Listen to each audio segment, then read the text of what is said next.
attorney, so Zimmerman was charged with manslaughter, or the jurors had the options to convict him of manslaughter or murder too. So what are the differences there in the way that he could be acquitted of both?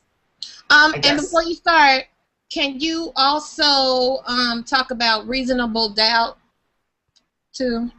Okay. Yes. I'll try to encompass all of that in what I talk. So first, we'll talk about second-degree murder. It's basically non-premeditated killing. So you got first-degree murder, which is premeditated, or sometimes felony murder, which means that you were planning to kill somebody. A lot of times you planned it out, or you're waiting for them. It's murder in cold blood. That's what first-degree murder is, and so has the highest penalties, because people get upset and make mistakes sometimes. But if you're meticulous in planning what you're doing, we say we're going to punish that the most. So that's first-degree murder. Second-degree murder is non-premeditated killing. So if you get into a fight, or you're angry, or it's often called killing in hot blood. It's when your temper's raised, things are going around, emotions are flying, and you end up killing somebody.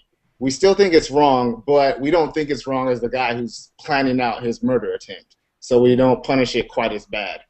And then manslaughter is basically killing somebody with malice aforethought. And what that means is that you had some bad intentions, and somebody died because you acted out your bad intentions.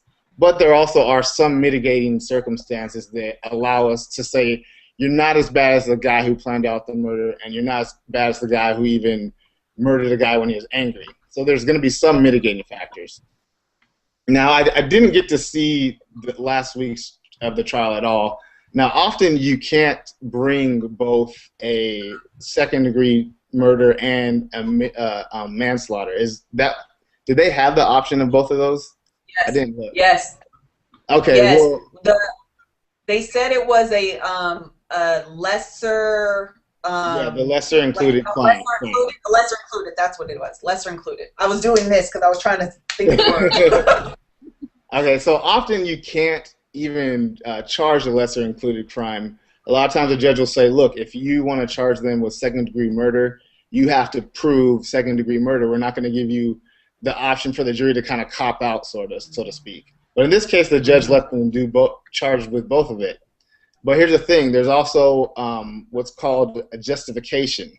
And that's kind of what is the most disheartening about this, is that the jury basically said that he was justified in his actions.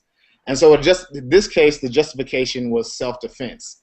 And so because he acted in self-defense, that's a justification to both second-degree murder as well as manslaughter. And so that's how they were able to acquit both of them, because self-defense is a justification for either one of them. Yep, that's right. And then the other thing about burden of proof, and this is why I think that the system worked how it was intended. The prosecution has the burden to prove beyond a reasonable doubt that he killed him, and then they also had to overcome any justifications that he presented to them. So the ball it's in the criminals, or the alleged criminals' court, and which is a good thing usually, because you want the government to have to prove that you did something, and you don't want them to just be able to say that you did something and you have your freedom taken away when it might not necessarily be the case. So beyond a reasonable doubt means it's always hard to define, and if you ever sit in a trial, you'll hear both sides in the closing argument. They'll give what their definition of beyond a reasonable doubt is, but generally you're always going to have some doubts, but you have to ask yourself, are those doubts that you have reasonable? If you think those doubts are reasonable, then you acquit. If they are not reasonable doubts, then you find them guilty. So that help you guys out a little bit?